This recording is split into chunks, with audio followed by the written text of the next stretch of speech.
사도행전 17장 16절부터 21절까지 한 절씩 교독합니다. 바울이 아덴에서 그들을 기다리다가 그 성에 우상이 가득한 것을 보고 마음에 격분하여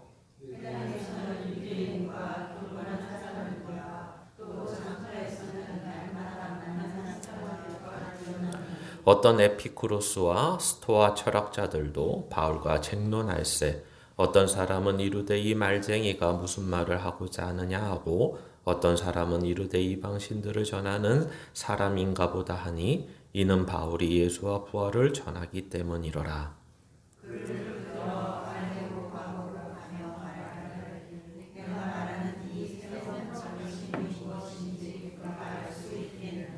내가 어떤 이상한 것을 우리 귀에 들려주니 그 무슨 뜻인지 알고자 하노라 하니 모든 아덴 사람과 거기서 나그네 된 외국인들이 가장 새로운 것을 말하고 듣는 것 이외에는 달리 시간을 쓰지 않음이더라.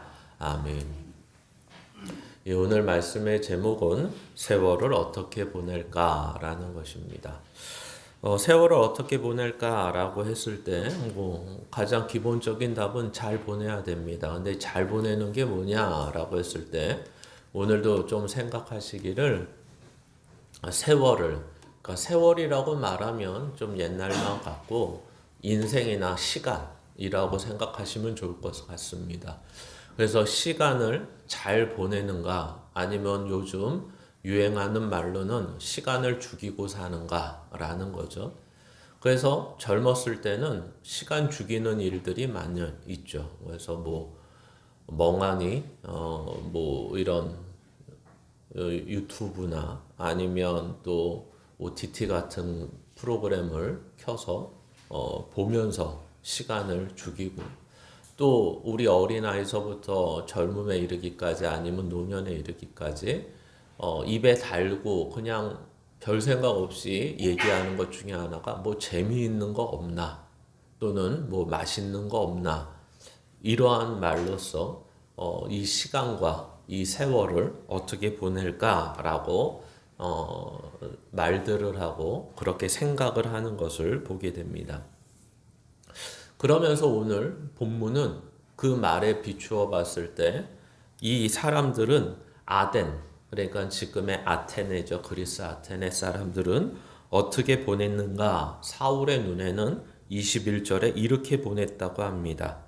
나그네 된 외국인들이 가장 새로운 것을 말하고 듣는 것 위에는 달리 시간을 쓰지 않음이더라.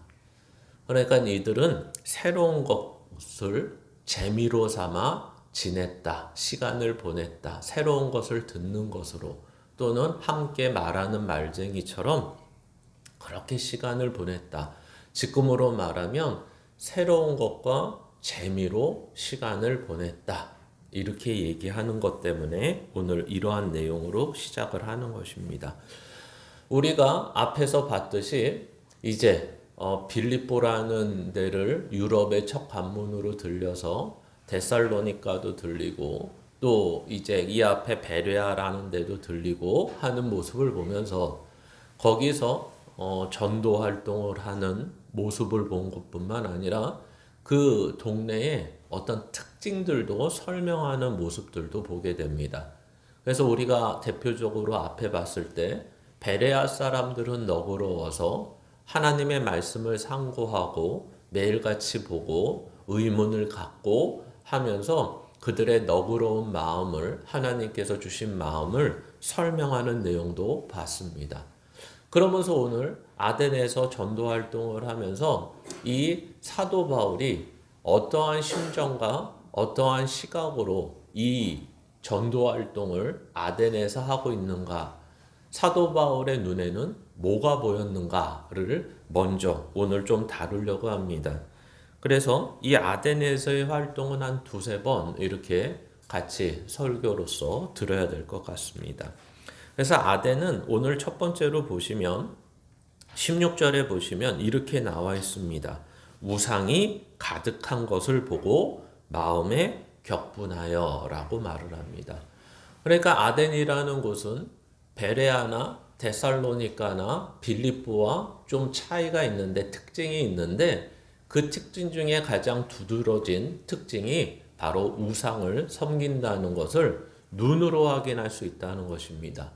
그래서 우리가 뭐 그리스를 안 가봐도 우리는 이미 그리스 신화라는 것이 단순히 신화뿐만 아니라 우리는 그리스를 생각할 때 아테네 같은 데를 우리가 그림이나 TV 여행 프로그램에서 보면 뭐가 가장 두드러지게 아테네는 관광지로 유명하냐면 바로 신전입니다. 그래서 여러 신전들이 눈에 그리고 부서진 신전들을 어느 건 조금씩 복원하고 어느 건 조금 남겨둬서 그것을 관광지로 돼 있는 것들을 보게 됩니다. 그 신전이 다 무엇이라고 사도 바울은 보이냐면 바로 우상이라고 보는 것입니다. 그만큼 이 아테네 사람들은 이 우상에 굉장히 독특한 특징을 가지고 있다는 거죠. 그래서 마치 요즘에 병원을 가면 목이 아프면 이비인후과를 가야지, 감기가 걸리면 내과를 가야지, 또는 팔이 부러지면 외과나 정형외과를 가야지, 목 디스크가 있으면 신경외과를 가야지, 이렇게 마치 전문 분야의 의사들이 있는 것처럼 이들은 어느 정도로 우리나라도 마찬가지였지만 갈라져 있냐면 전쟁의 신은 누구야? 또 바다의 신은 포세이돈이야. 전체에 다스리는 신은 제우스야. 이런 식으로 각각 신들이 마치 전문의가 나눠져 있듯이 이렇게 나눠져 있고 그 신들 하나하나의 신전이 다 있는 거죠. 그래서 보통 역사학자들은 3만 개 이상의 신전이 있었다 이렇게 말을 합니다. 근데 마찬가지로 이거는 이 아테네라는 특징으로 신전이 보일 뿐이지 일본이라는 나라를 가도 실제 이름으로 존재하는 우상의 신 이름만 해도 거기도 몇만 개 되죠. 그게 신전으로 다 있냐 그랬을 때 그렇지 않지만 그 이름 하나하나로 되면 몇만 개 되고, 마찬가지로 인도를 가도 생전 듣지 보지도 못한 모형과 기괴한 형상으로 그 우상을 어마어마한 것들을 보게 됩니다. 심지어 우리나라에서 이런 사도 바울의 시각으로 보면 우리나라는 이런 귀신이 없는 데가 없죠. 화장실에도 있고 붓두막에도 있고 장독대에도 있고 그런 데 있다면 당연히 산에도 있고 바다에도 있고 강에도 있고 다 있습니다. 그러니까 우리가 무엇을 빌려 그러면 잘 빌어야 되죠. 그렇죠? 만약에 대상을 잘못해서 빌면 그 소원이 들어지지 않습니다. 그러니까 즉 다시 말하면 이 우상이 많다라는 것은 뭘 의미하냐면 바로 이들은 자기들을 위해서 살았다. 성경은 그것을 이야기합니다. 그러니까 더 궁극적으로는 이들이 우상을 섬기는 가장 궁극적인 이유는 뭐겠습니까? 하나님을 당연히 모르니까. 당연히 섬겨야 되는 본성상, 죄악된 본성상 우상을 섬기고 살았다라는 것입니다. 그래서 사도 바울은 심지어 나중에 보면 신의 이름을 붙이다라고 볼 때 붙이다 못해 못 붙인 이름 없는 어떤 신이라고 붙여진 이런 섬기는 모습들도 있었다라고 뒤에 보면 나와 있습니다. 그래서 여기서 당연히 뭘 전할 수밖에 없느냐면 예수와 부활을 그들에게 변론했다. 또는 나중에 에피크로스 학파, 스토아 학파 사람들에게 그것을 가지고 쟁론했다 이러는 것입니다. 그러니까 즉 다시 말하면 예수와 부활을 전했다라는 말은 이런 거죠. 신은 하나밖에 없어. 그리고 오직 예수 그리스도로만 구원을 받아. 그리고 우리는 이 땅이 전부가 아니야. 부활이라는 게 있어. 아주 간단히 얘기하면 이렇게 얘기하는 거죠. 그러면서 우리가 잘 알고 있는 에피쿠로스 학파, 스토아 학파 철학자들 사이에서 쟁론을 하는 이유는 바로 그들의 어떻게 보면 철학적 내용보다는 어떤 그들이 가지고 있는 철학적 배경 위에 신적 이해 때문에 이렇게 쟁론을 하는 것입니다. 즉 다시 말하면 우리가 옛날 고등학교 때 도덕책이나 윤리책에서 배웠을 때 에피쿠로스 학파는 인생의 목표가 뭐냐면 쾌락입니다. 쾌락. 그리고 신을 인정하는데 그 신은 어떤 신이냐면 우리를 만들어 놓고서 우리를 다스리지 않고 간섭하지 않는 신. 그것을 신학에서는 자연신론 또는 이신론 이렇게 말을 합니다. 즉 다시 말하면 신은 있는데 만들어 놓고 아무런 간섭이나 참여나 아무런 영향력을 끼치지 않는다. 신은 그냥 창조자에 불과하다. 이런 것이고 스토아학파는 말 그대로 이성적인 것이 인생에서 중요하다고 얘기하는 것입니다. 그래서 이들은 이성이 중요하니까 당연히 어떻게 하죠? 앞에 쾌락이 중요한 사람들은 야 우리 먹고 마시자. 이것이 인생이야. 뭐 인생 별거 있어? 이것이 그들의 주된 내용이라면 스토아학파들은 야 인생을 그렇게 살면 안 돼. 규칙이 있어. 룰이 있다고. 원칙이 있어. 야 하늘에 뭐 해와 달과 별을 봐. 그들이 뭐 내가 뜨다 그럴 때 뜨거나 내려앉아라 그럴 때 내려앉지 않고 일정한 주기가 있고 그 주기를 따라 규칙으로 움직이고 있는 걸 봐. 그렇기 때문에 인생도 룰이 있는 거야. 규칙이 있는 거야. 그래서 함부로 살면 안 돼. 인생의 목표가 있고 가치가 있어. 그런데 재밌는 건 뭐냐면 이들의 신론은 앞에서 에피쿠로스 학파는 자연신론, 신을 인정하지만 더 이상 신은 인간사에 간섭하지 않는다라는 신론을 가지고 있다면 이 스토아 학파들은 야 우리가 다 신이야. 마치 계몽주의가 일어나면서 과학이 불일 듯 일어나면서 이제 신앙, 신이라는 것을 저 뒤로 밀어놓은 것처럼 우리의 이성이 우리를 지배하는 거야. 이게 인생의 목표야. 그래서 인생의 목표는 신이 정하는 게 아니라 우리가 정하는 거야. 우리가. 그러니까 우리를 따라야 돼. 이렇게 말하는 거죠. 그런 사람들과 뭘 한다고요? 쟁론을 하는 것입니다. 야, 신은 그런 간섭을 안 하고 영향력이 없거나 신은 어떤 너희들이 만든 기준과 내용에 따라서 있는 게 신이 아니야. 오직 신은 하나님밖에 안 계시고 오직 예수 그리스도께서 우리를 죄에서부터 구원하시고 이제 새로운 삶을 우리에게 허락하시는 부활의 삶을 통해서 영원히 살 수 있는 거야. 이 내용을 얘기하는 것입니다. 그러니까 보십시오. 여기에서 지금 철학자들은 우리가 알다시피 그리스 아테네의 철학을 보통 헬레니즘 철학이라고 말을 하고 있고 헬레니즘 철학은 모든 지금의 세상을 다스리는 근본 철학의 이념 중에 하나. 그러니까 우리가 이렇게 말하는 것보다 그냥 이름을 대면 다 알만한 소크라테스, 아리스토텔레스, 플라톤 이런 사람이죠. 그래서 역사적으로 보면 이게 대충 AD 50년 정도 되는데 소크라테스는 이미 BC 450년경에 죽은 사람으로 등장하는 거죠. 그러니까 이미 어떤 소크라테스 이후서부터 계속해서 몇백 년 동안 이 철학적 사고가 이 두 파로 나눠지면서 계속 이 사람들의 인생의 목표가 되는 거죠. 그래서 그리스 아테네 같은 경우는 우리가 잘 아는 세상 교육에서 보는 철인 정치가 필요하다. 인간을 다스리고 통치하는 것이 철학적 사고와 철학자들에 의해서 진행돼야 된다는 식의 사고까지 이끌어가는 굉장히 문명적으로 보고 문화적으로 보면 앞서 있는 도시 중에 하나였던 것입니다.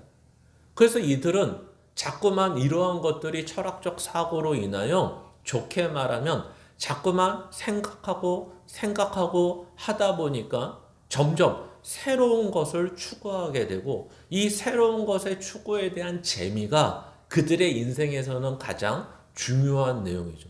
그러니까 소크라테스가 죽은 이유가 단순히 늙어서 죽지 않잖아요. 재판을 받고 그의 사상을 검증받다가 오늘 아레오바고라는 그 장터 같은데 광장 같은데 언덕 위에서 재판을 받고 역사적으로는 죽었다라는 야사가 있습니다. 예. 실제 너무 오래된 얘기라서 소크라테스가 뭐 어디서 어떻게 죽었는지는 잘 모르지만 여기에 하필이면 아레오바고라는 곳이 나옵니다. 여기는 이제 언덕을 뜻하는 것이고 사람들이 재판하는 것이나 그러니까 여기에서 언덕은 단순히 산에 있는 언덕을 말하는 것이 아니라 많은 사람들이 모여서 지켜볼 수 있는 단이라고 생각하시면 될 것 같습니다. 그러면서 이 철학자들과 대화를 나누는 과정 속에서 바울이 만만치 않죠. 그러니까 뭐가 만만치 않죠? 요즘식으로 하면 말빨이 만만치 않습니다. 그러다 보니까 이 철학자들이 그 가운데 모인 사람들이 바울을 상대로 뭐라고 얘기하냐면 야 바울은 말쟁이다 말쟁이 참 너 말 잘한다. 그러니까 이 사람들은 뭐에 관심이 있냐면 이 아레오바고라는데 이 사도 바울을 아주 뭐 과장되게 표현하면 오늘의 강연자로 모시는 거죠. 야, 너 지금 우리끼리 쟁론하는데도 하나도 말로도 밀리지 않고 이론으로도 밀리지 않는 것을 보니까 너 진짜 말 잘한다. 그리고 우리가 듣다 보니까 야, 이방인의 신을 전하는 건지 사상을 전하는 건지 잘 모르겠다. 그러니까 본격적으로 아레오바고에 와서 사람들 모아놓고 한번 이 새로운 가르침을 한번 너가 얘기해봐라. 이렇게 되는 것입니다. 그래서 오늘 마지막 절에 이렇게 얘기하는 거죠. 모든 아덴 사람과 거기서 나그네된 외국인들이 가장 새로운 것을 말하고 듣는 것 이외에는 달리 시간이 쓰지 않음이더라 하면서 이 새로움에 대한 재미로서 하루하루를 보내고 있다는 것입니다. 그러면서 약간 여기에서 보면 그럼 철학이 좀 문제가 있는 건가? 지금 이러한 사고방식에서는 성경에서 문제가 있다라고 말하죠. 그래서 성경에서 철학은 어느 수준의 철학을 같이 놓냐면 철학과 속임수 이걸 같은 위치에 둡니다. 그러니까 철학은 그래도 속이는 것보다 좀 낫지 않느냐. 인간의 이성과 사고와 생각과 잠재력과 어떤 기준점과 이런 것을 그래도 키우는 학문인데 속임수보다는 낫지 않느냐라고 생각할 수 있지만 성경은 그렇게 보지 않고 철학과 속임수라는 것을 같은 위치에서 두고 있다라는 것입니다. 그렇다고 철학을 공부할 필요가 없다 이렇게 말씀드리는 것이 아니라 철학적 사고라는 것은 오늘도 봤다시피 뭘 인정하지 않는 사고입니까? 신이라는 존재를 전혀 인정하지 않습니다. 그러면 이제 우리가 앞에서 얘기한 우상의 얘기는 신이라는 존재를 인정하지 않으면서 우상은 왜 이렇게 많은 겁니까? 그래서 오늘 첫 번째 봐야 되는 것이 바로 우상에 관한 내용인 것입니다. 도대체 사람들은 우상을 왜 만드는 건가? 우상이 왜 존재하는 건가? 거기에 대해서 사도 바울은 나중에 그 우상에 대해서 설명을 할 때 참 사람들은 어리석다 이렇게 얘기합니다. 왜 어리석냐면 신이라는 존재가 우리는 하나님을 믿는 사람으로서 하나님이 우리를 만들었다. 인간을 만들었다. 이것을 믿고 있는데 우상을 섬기는 사람들은 근본적으로 자기 손으로 만든 신인 것이죠. 그러니까 나중에 하나님을 무시하고 하나님이 없다는 사람들도 바로 이 사도 바울의 이론을 빌어서 그 하나님은 혹시 너희 생각 속에서 만든 거 아니냐? 너희 인생 속에서 그냥 흘러가면서 만든 거 아니냐? 이런 식으로 그 이론을 따다가 얘기하지만 성경은 결코 하나님과 우상은 동등하지 않다. 이게 성경이 우리에게 말하는 것입니다. 그러면 앞에서 이미 쭉 보았다시피 이렇게 철학적 사고를 가지고 있고 자연신론과 범신론을 가지고 있는 이 철학적 사고를 가지고 있는 사람들이 왜 우상이라는 그 많은 우상들을 가지고 있느냐라고 했을 때 바로 이것 때문에 그러죠. 우리가 골로새서 3장 5절에 보시면 그러므로 땅에 있는 지체를 죽이라 곧 음란과 부정과 사욕과 악한 정욕과 탐심이니 탐심은 뭐라 그런다고요? 우상 숭배니라. 그러니까 즉 다시 말하면 사람들이 우상을 만드는 이유는 아주 간단합니다. 어떤 자기보다 힘이 있는 존재가, 능력이 월등한 존재가 자기를 대신하여 자기가 어떤 대가를 치르면 그 대가를 받고 그 능력 있는 어떤 존재가 내 소원을 이루어 달라는 것입니다. 그러니까 항상 얘기하지만 그리스 로마 신화를 보면 그 신이라는 존재는 마치 뭐같이 느껴지냐면 인간과 똑같은 성품을 가지고 있는데 뭐만 다르죠? 능력이 있다는 것입니다. 그래서 예를 들어서 한 신은 불을 가지고 있죠. 그러면서 그 불을 인간에게 주지 않다가 어찌어찌해서 인간에게 주어지게 되는 것을 우리는 그리스 로마 신화 같은 데서 보게 됩니다.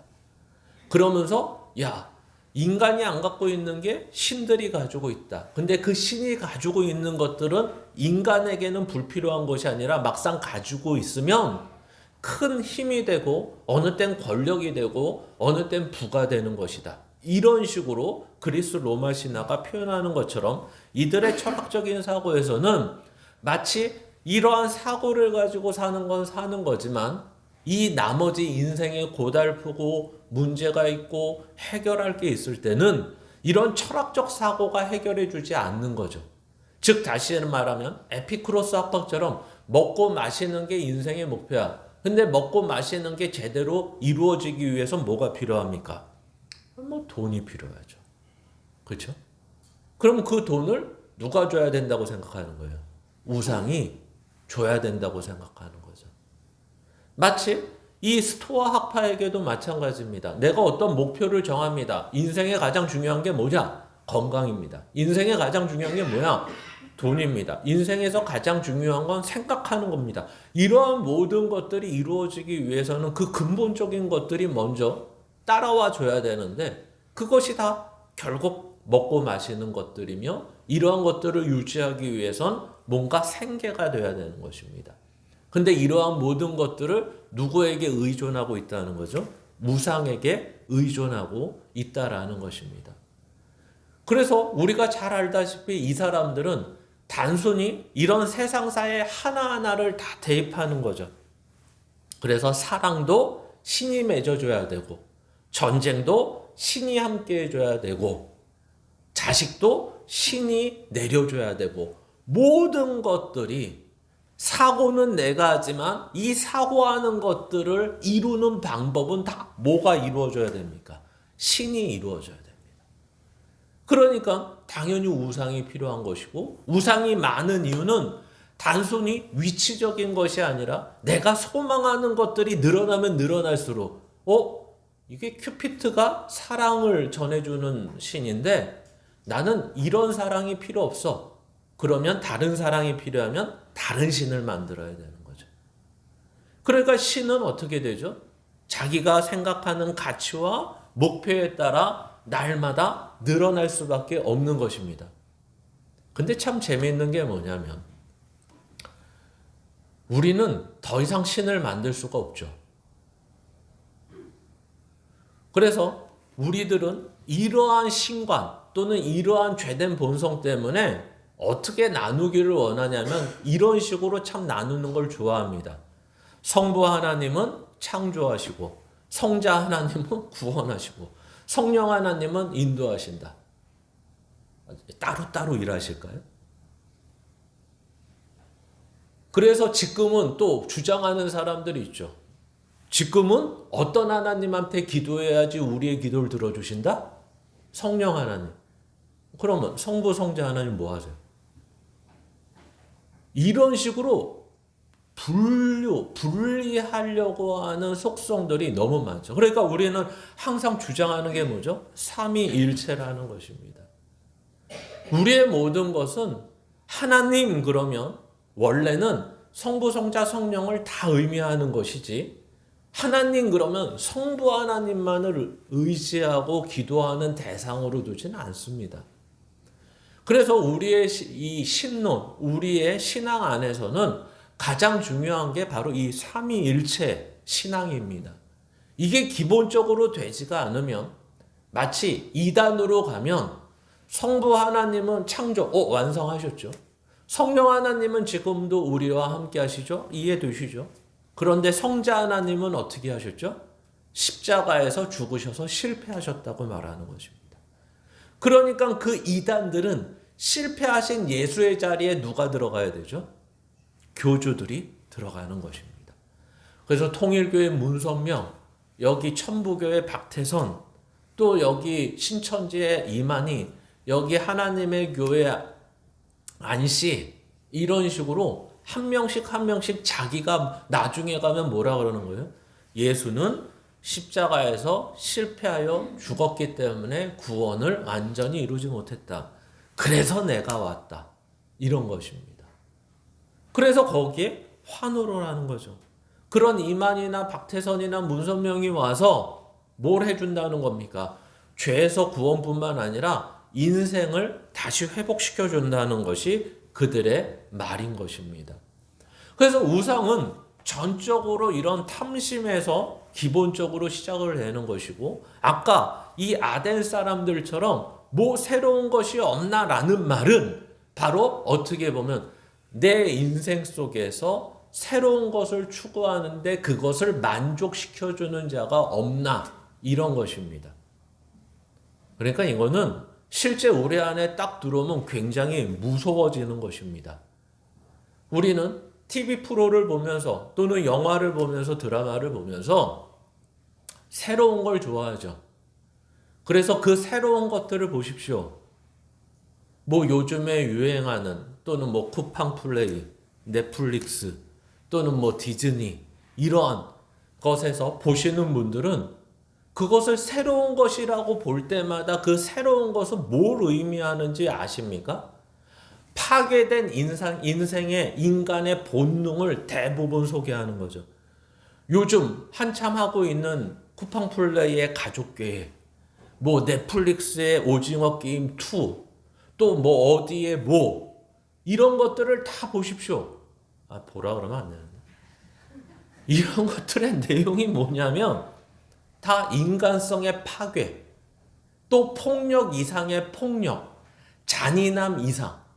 그러니까 옛날에는 19금을 딱 붙으면 19금이 붙은 이유는 다 뭐였죠? 선정적인 것 때문에 붙었습니다. 근데 요즘에 19금은 왜 붙냐면 잔인함과 폭력성 때문에 붙습니다. 그러니까 대부분의 지금 유행하고 있고 뭐 1위를 찍었다, 뭐 평론이 서로 나눠진다, 이런 내용들의 모든 드라마나 영화는 다 이 폭력성과 잔인성입니다. 그것을 보면서 어머 저 왜 이래가 아니라 야 나도 저렇게 해봐야겠다, 이런 거죠. 이왕 죽이려면 다 죽여야겠다, 뭐 이런 거죠. 그럼 그것들을 아이들이 보고 자라면 그 폭력성은 더 잔인해져야죠. 그래야지 그게 뭐가 되는 겁니까? 오늘식으로 얘기하면 새로운 것이 됩니다. 그리고 그게 뭐가 되냐면 재미가 됩니다. 야, 요번 이 OTT에서 하는 뭘 봤는데 너무 재밌더라. 여러분, 재밌다고 하는 건 원래 뭐가 있어야 되죠? 우리의 입술에 웃음이 띄어야 됩니다. 재밌다 그러면. 근데 그 재밌는 게, 야, 새 것이다. 내가 생각하지 못한 것이 여기에서 이루어지네? 근데 참 신비하고 놀랍고 호기심이 넘치게 하네? 나를 자극해주네? 이런 것들이죠. 그러니까 이 철학이 지금의 뭘로 대치가 되냐면 그런 것들, 문화라는 테두리, 문화라는 것에 씌워져서 이러한 것들로 오늘 다뤄지고 있는 것입니다.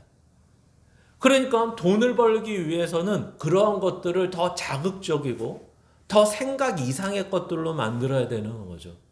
그러니까 우리가 노벨 문학상을 받은 한강이라는 작가가 등장했을 때 물론 우리의 근현대사를 배경으로서 정치적으로 나눠질 수 있는 내용을 그 안에 넣은 것도 뭐 문제는 아니라고 봅니다. 뭐 넣은 것은 사실이고, 그러나 그 내용을 넣었을 때 재미있는 것은 반응들이, 야, 우리 한국에서 처음으로 노벨 문학상을 받았으니까 다 축하해주자, 이런 게 또 많은 사람들이 지지했지만 또 하나는 그의 삼촌인 목사라는 분이 딱 등장해서 야, 어떻게 그런 성경적인 내용과 정치적 편향성을 가지고 어떻게 이렇게 했느냐라는 내용을 올린 것도 보았습니다.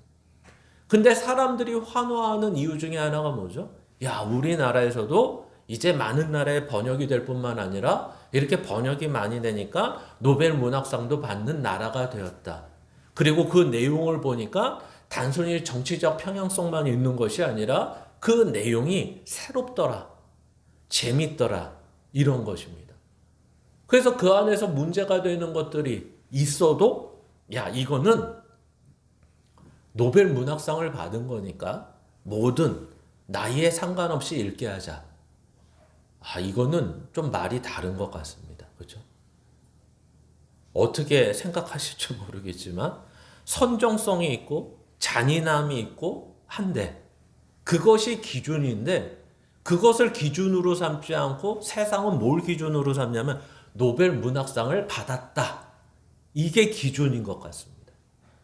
그러니까 소설을 쓰는 사람은 팩트를 기반으로 해서 이제 허구로 쓰는 것인데 그것이 재밌고 새로워서 많은 사람들이 읽고 노벨 문학상을 받는 것은 중요하지만 사람들은 그것에 환호하는 이유가 새롭고 재미있다. 근데 그 새롭고 재미있는 것이 선정적이고 잔인하고 인간이 표현하면 안 되는 표현들을 그 안에서 하고 있는 내용들을 보게 된다는 것입니다. 그러니까 그 내용이 한강이라는 사람이 작품을 만든 게 저질이다.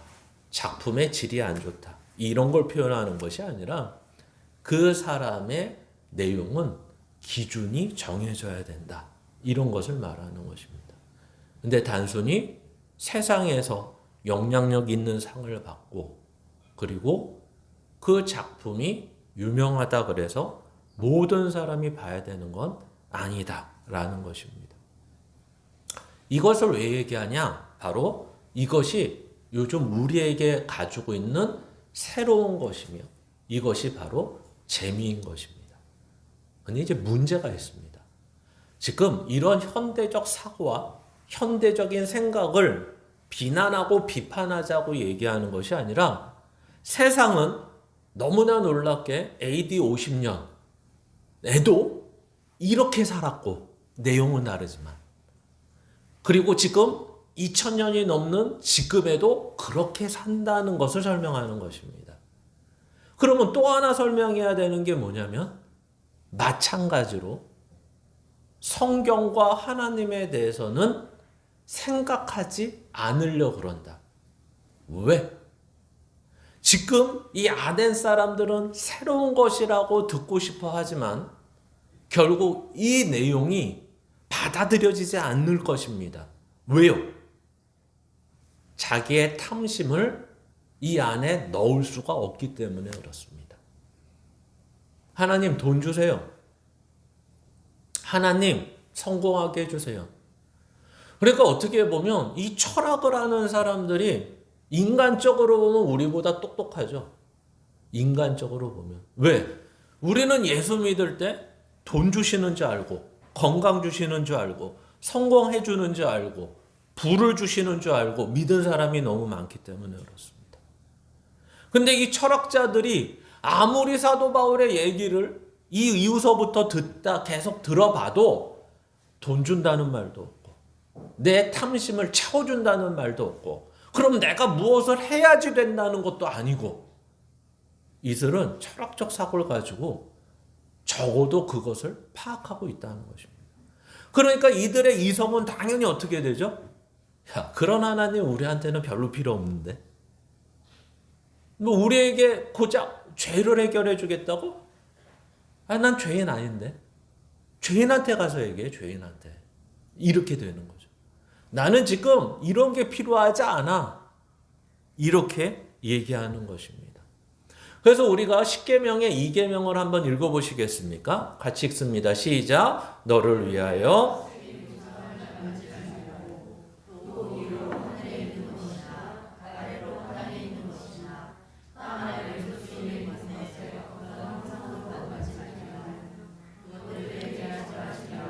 섬기지 말라.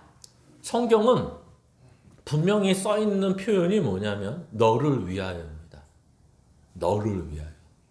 그러니까 나로 가면 나를 위하여 뭘 하지 말라는 것입니다. 그렇죠? 그리고 만들지 말며 절하지 말며 섬기지 말라는 것입니다. 그러니까 이 표현을 가만히 보시면 야, 하나님은 계시고 그 다음에 우리는 우리의 탐심을 만족시켜 줄 만한 우상을 깎고 만들어 하지 말라는 거구나. 이렇게 생각을 많이 하시는데 실제 내용은 그 내용이 아니라 야, 너 하나님을 이렇게 하지 마. 이겁니다. 하나님을 이렇게 만들지 마. 이게 무슨 말일까요? 이제 모세가 애굽을 나와서 홍해를 건너서 시내산 밑으로 갑니다. 시내산 밑으로 가서 이제 십계명을 받으러 하나님한테 올라가니까 오랜 시간이 걸렸고 이들은 기다리다 지칩니다. 그래서 뭐 하죠? 폐물들, 애굽에서 받아가지고 오거나 자기 폐물들을 다 모아서 제작을 하는데 금송아지를 제작합니다. 그리고 그 금송아지를 향하여 야, 송아지다 이럽니까? 야, 우리를 이 모든 것에서 구원하고 우리한테 만족할 만한 것을 줄 만한 송아지다 이렇게 얘기하지 않습니다. 그 금송아지를 만들고 뭐라고 얘기하냐면 하나님이시다 이렇게 얘기합니다. 하나님이시다. 그러니까 여기에서 말하고 싶은 건 그거죠. 하나님을 그렇게 하지 말아라. 나를 위하여. 하나님은 그렇게 만들거나 절하거나 섬기지 말라. 우상으로 만들어서 섬기는 게 죄악이다. 이렇게 얘기하는 것입니다. 그래서 우리가 천주교에서 하는 뽐때는 나죠. 뭔가 이렇게 상을 하나 만들고 하는 거. 그래서 우리는 옛날에 남양 성모성지나 명동성당이나 또는 요 앞에 있는 역곡성당에 이렇게 지나가다 보면 저는 그게 아무나 이렇게 해서 하는 건 줄 알았는데 요즘 안 그렇더라고요. 작은 건 2,000원, 큰 건 3,000원. 뭐가요? 아메리카노가? 이렇게 마리아상의 앞에 가서 이렇게 기도를 할 때 이렇게 촛불을 켜놓고 하는데 작은 초는 2,000원, 큰 초는 3,000원이라는 겁니다. 우리도 한번 해볼까요, 여기다? 그걸 왜 할까요? 그게 이겁니다. 마리아상을 만들어 놓고 마리아상만 만들어 놓지 않죠. 가만히 대부분 보면 마리아상에 뭐가 같이 있죠? 꼭 예수는 아기로 있든지 작게 표현이 되어 있습니다. 그러면서 그 마리아상을 보면서 기도를 하게 되어 있죠. 그리고 그 기도를 하는데 공짜가 아니라 꼭 초를 켜놓고 그래서 이제 그들은 그게 다 좋게 말하면 예식인 거죠. 그렇죠? 하나님이 이것이 촛불이 타듯이 기도의 향기가 기도에 그것이 되어 타서 올라간다. 물론 이런 아주 깊은 뜻을 제가 이해를 못해서 그렇지 깊은 뜻이 있습니다. 근데 어디까지나 성경은 하나님을 우상으로 만들지 말라. 이것에 대해서 기본적으로 어기고 있는 거죠. 그러니까 어기고 있다는 말은 그런 형식과 그런 모습이 어기고 있다는 말을 하는 것이 아니라 결국 내 열심과 내 정성과 내가 하는 것이 어떤 걸 하나님 앞에 이야기하고 오는 걸까요? 바로 내 탐심을 하나님이 들어주시고자 하는 것입니다. 그러니까 우리들도 이러한 마음들이 있는 거죠. 아예 대놓고 우상을 만들면 상관이 없는데 대놓고 만드는 것이 아니라 하나님을 믿는다 그러면서 하나님을 우상으로 대접하는 우상으로 격화시키는 우리들의 잘못된 신앙을 성경은 오히려 여기서 더 보여주고 있는 것 같습니다. 두 번째는 바로 진리와 권위입니다. 여러분, 오늘 내용을 보니까 이렇게 앞에서 정리가 됐습니다. 반복되지만 이들이 왜 새로운 것과 그 새로운 것의 재미를 느낄까? 봤더니 그 새로운 것이 결국 우상이라는 탐심으로 가기 때문에 그랬다라고 정리를 해드렸습니다. 그러면 왜 많은 사람들이 그쪽으로 가고 하나님 쪽으로 못 올까? 이런 거죠. 거기에는 바로 이 두 가지 단어가 굉장히 중요한 역할을 합니다. 이 우상을 섬기고 새로운 것들은 뭐가 아니냐면 진리가 아니기 때문에 그렇습니다. 여러분, 새 것이라는 건 항상 뭘 말을 하는 거냐면 두 가지 의미를 얘기합니다. 옛 것이 아니다. 이거 다 아는 거죠. 새 것이라는 것은 옛 것이 아니다.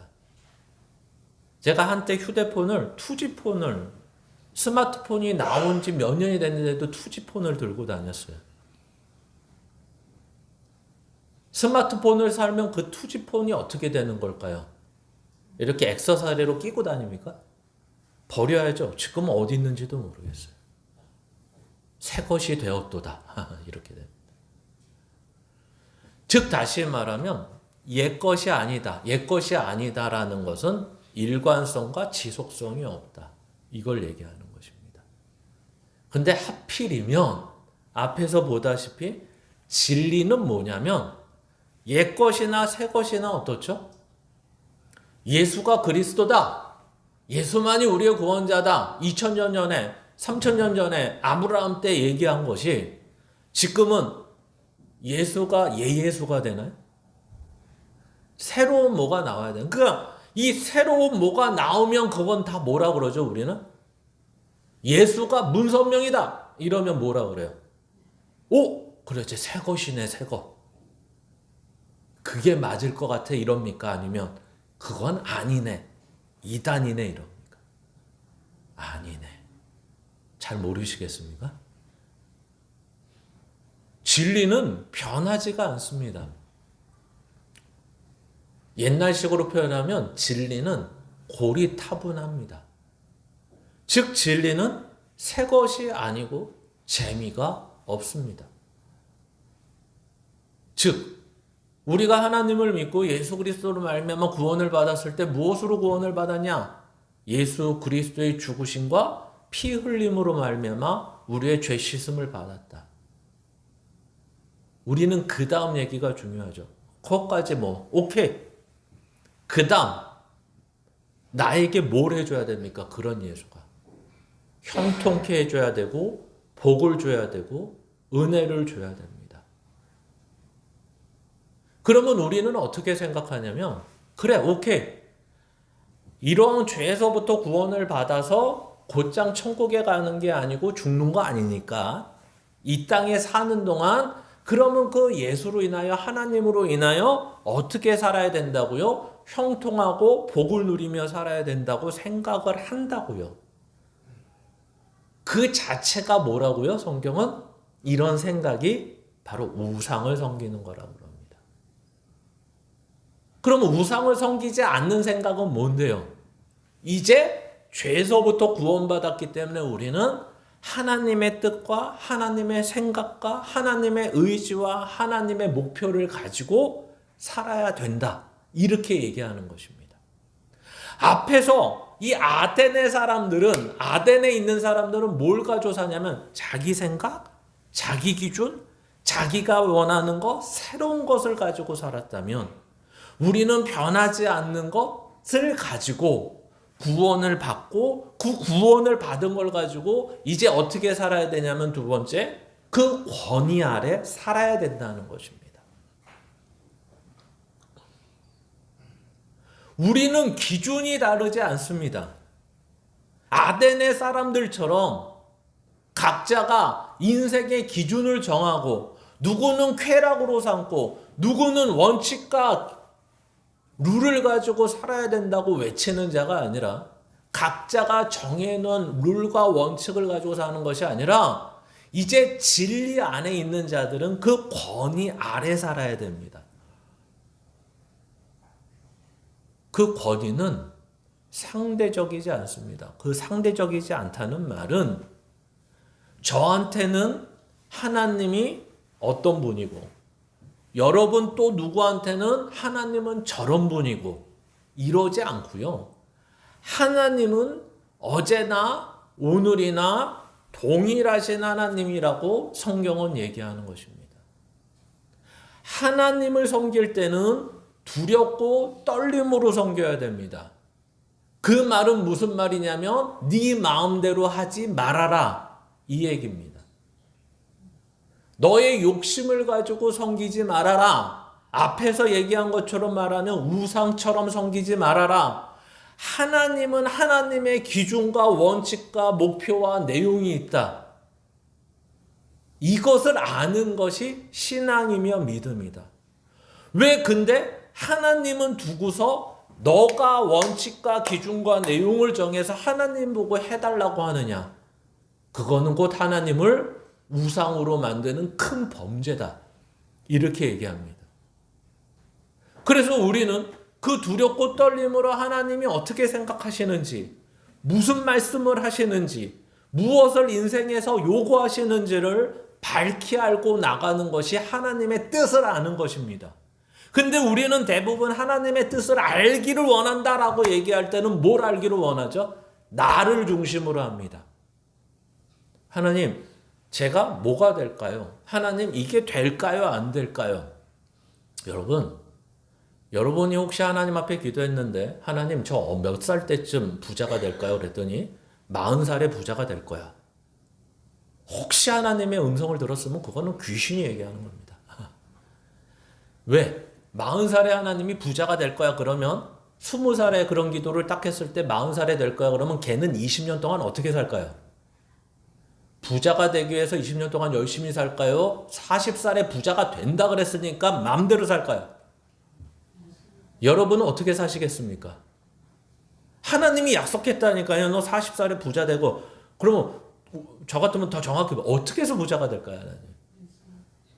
로또가 될 거다. 그때 내가 꿈에서 번호를 대줄 거다. 확실합니까? 안 확실합니까? 그러면 20년 동안 어떻게 살면 됩니까? 막 살진 않고요. 재미있게. 그리고 여기서 재미있게라는 말은 뭐냐면 걱정과 염려 없이. 지금 빚져도, 지금 좀 없어도 어떨까요? 마음이.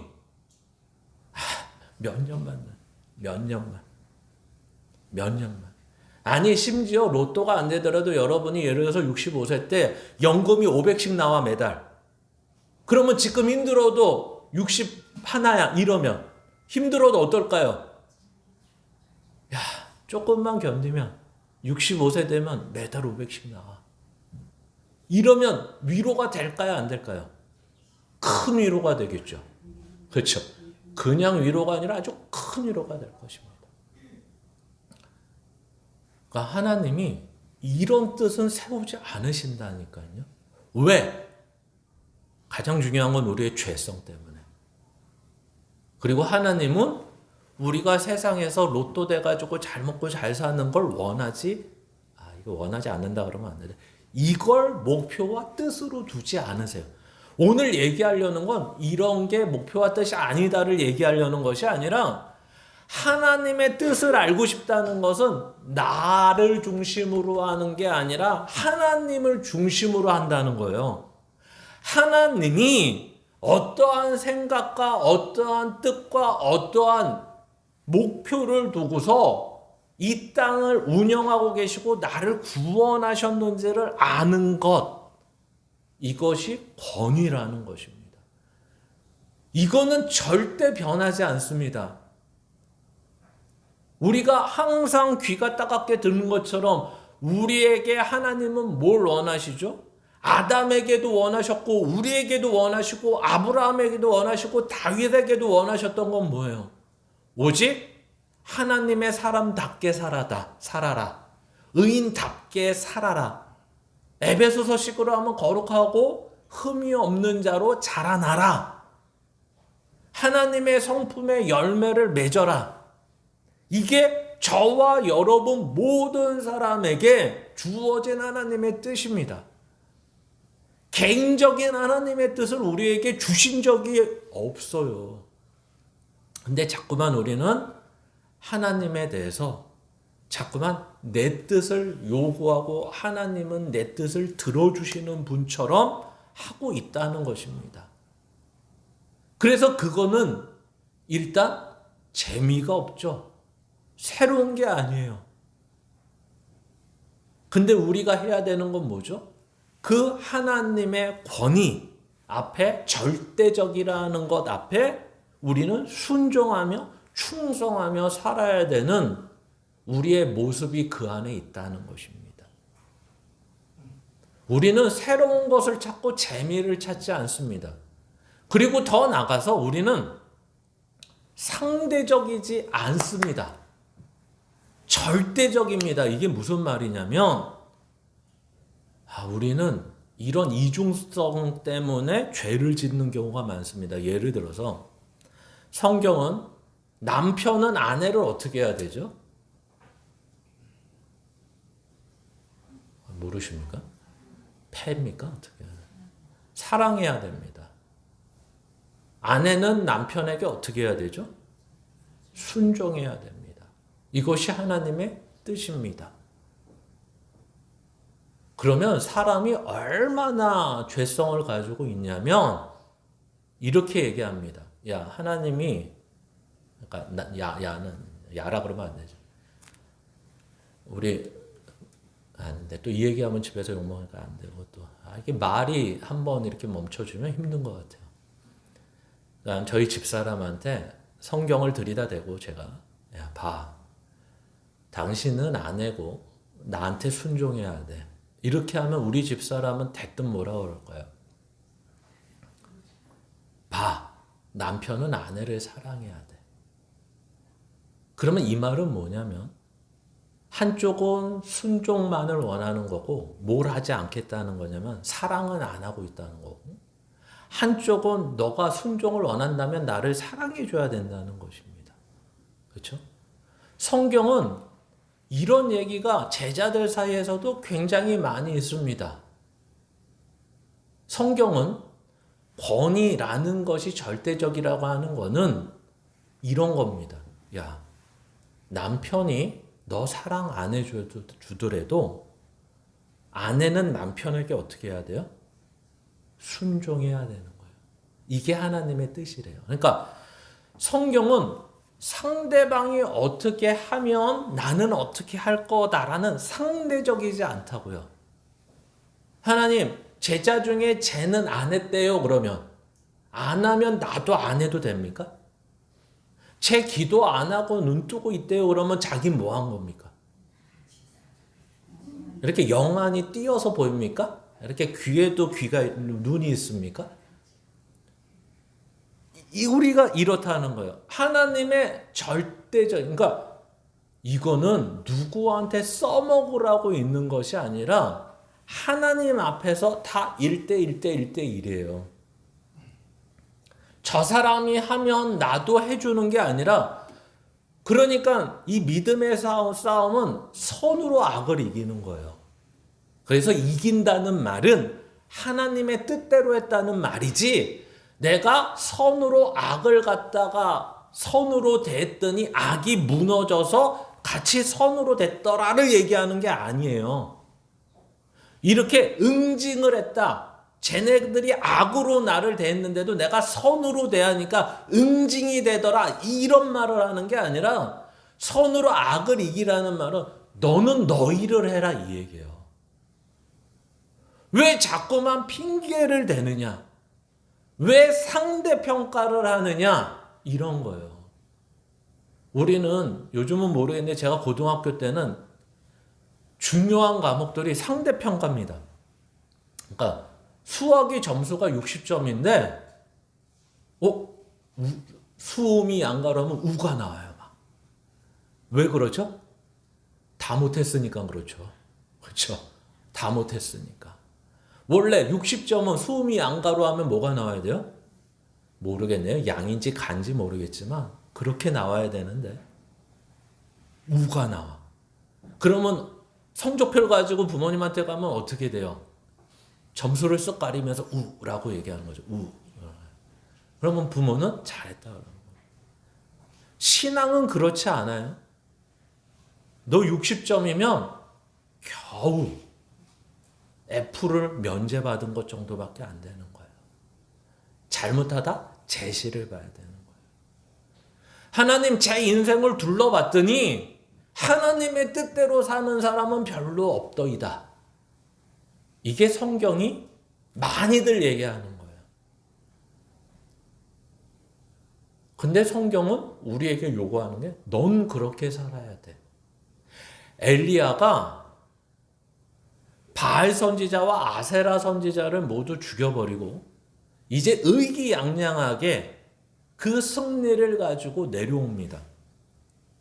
근데 그 승리의 뒤편에는 마땅히 자기에게 보상이 있고 그 선으로 악을 이겼기 때문에 그 선이 영향력을 끼치고 있는지 알았는데 아합 왕의 이세벨이 그 엘리야를 죽이라고 합니다. 그때 실망하고 로뎀나무 밑으로 가서 하나님 이럴 거면 죽여주십시오. 왜 내가 혼자 이래야 됩니까? 이렇게 얘기하는 거죠. 그랬더니 하나님이 이렇게 위로하고 격려하면서 야 그래도 너 잘했어. 그래도 내가 좀 이따가 보상해 줄 거야. 이러면 얘기가 훨씬 쉬운데 하나님이 뭐라고 얘기하냐면 야 너 같은 애 저기에 몇천 명 있어. 너 같은 애 저기에 몇천 명 있어. 이 말은 뭘까요? 야, 너 약간 이렇게 하나님의 입장은 아니고 제 입장에서 얘기하면 야, 너 아니래도 너 쓸 애 많아 이겁니다. 너 아니래도 쓸 애들 많아. 저기 몇천 명 있다니까. 그럼 너가 쓰였어. 그럼 어떻게 해야 돼요? 하나님의 일에. 별로. 쓰였어요. 하나님이 나를 사용하셔서 우상을 타파하셨어요. 그러면 나는 어때야 돼요? 마음이. 야, 하나님이 하나님의 일을 이루시는데 나를 사용하셔서 이런 큰 일을 이루셨구나. 야, 감사하다 이래야 되는데 아니라니까요. 그랬더니 하나님이 뭐라 그러냐면 너 같은 애 저기 몇천 명 있어. 이게 끝이에요, 답이.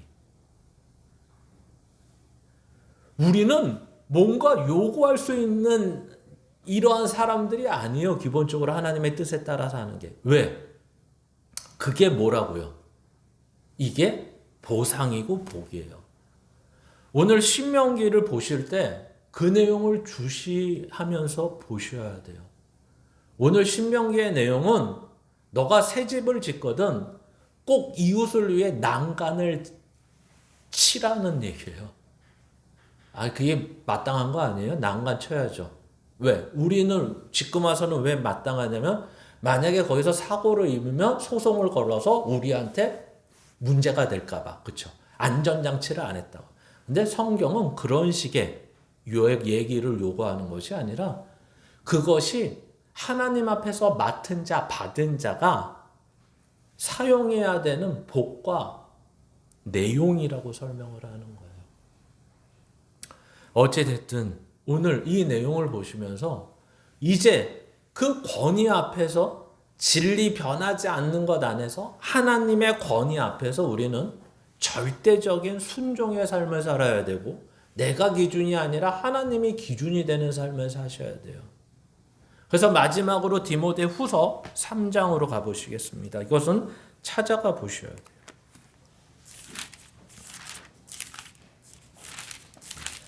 디모데 후서 3장 1절부터 5절입니다. 함께 읽습니다. 너는 이것을 알라. 말세에 고통하는 때가 이르러 사람들이 자기를 사랑하며 돈을 사랑하며 자랑하며 교만하며 비방하며 부모를 거역하며 감사하지 아니하며 거룩하지 아니하며 무정하며 원통함을 풀지 아니하며 모함하며 절제하지 못하며 사나우며 선한 것을 좋아하지 아니하며 배신하며 조급하며 자만하며 쾌락을 사랑하기를 하나님 사랑하는 것보다 더하며 경건의 모양은 있으나 경건의 능력은 부인하니 이 같은 자들에게서 내가 돌아서라. 아멘. 성경은 분명히 말을 하죠. 오늘하고 똑같은 말을 하죠. 이 내용이 다 한마디로 오늘식으로 얘기하면 너 우상을 섬기지 말아라.